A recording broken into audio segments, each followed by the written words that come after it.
These are my suggestions to sell your golden oak home swiftly and for the best price. Think can. Clean, available, neutral colors. Now you would think this is obvious, but apparently not. Clean. When I show a home that is not professionally clean, it is the first thing buyers notice. They will nickname it the dirty house. They always nickname homes. Make sure the front door is clean, that the lock works easily, and it doesn't squeak like a haunted house.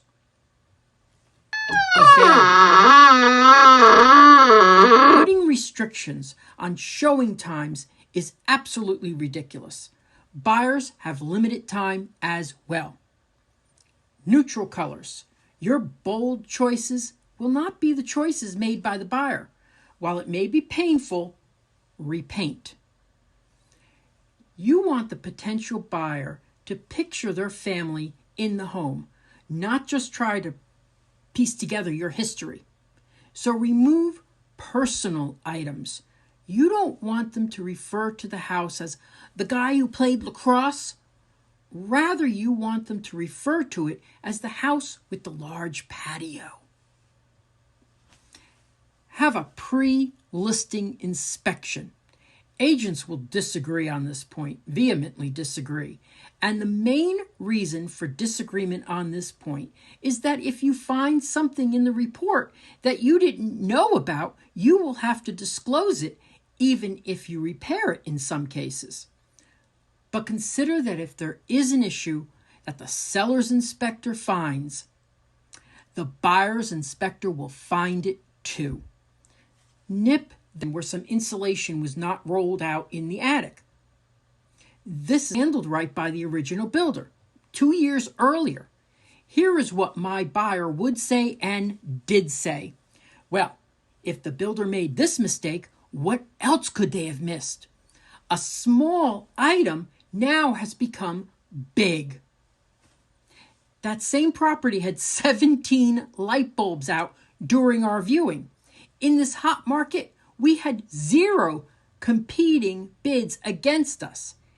Any buyer would be concerned that this might be an electrical issue. It wasn't. If you want multiple offers, my point is make sure everything works.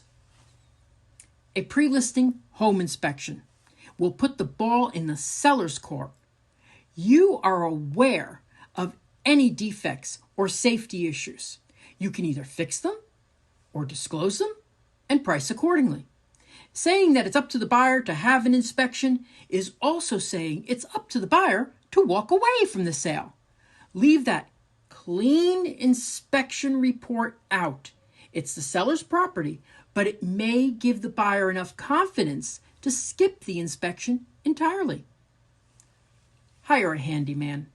We all have things that we avoid fixing. That patio door that has a stiff lock, a plug that doesn't work. Get them fixed. Professional photography. Even in hot markets, you need to put your best foot forward. And overeager agents who post a listing with a banner saying, "More photos coming soon," aren't doing the seller any favors.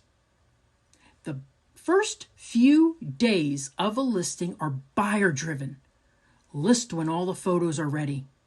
On the flip side, MLS in Florida has increased the number of photos per listing to 100.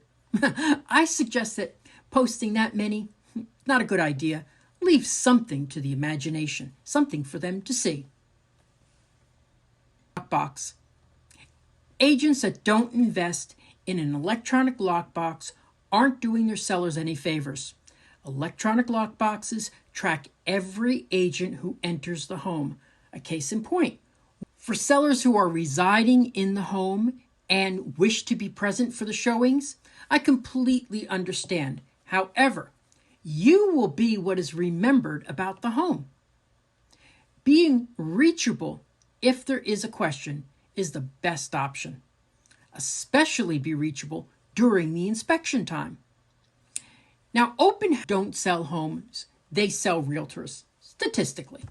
Instead, I would suggest a broker's open, when agents can tour the home so they can present it to their buyers when it becomes available, maybe a few days later.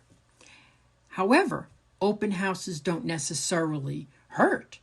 I just would not let unguided groups of unknown people in your house with your possessions available. Well, that's my point of view, and I appreciate yours in the comment section. And please like, share, and subscribe.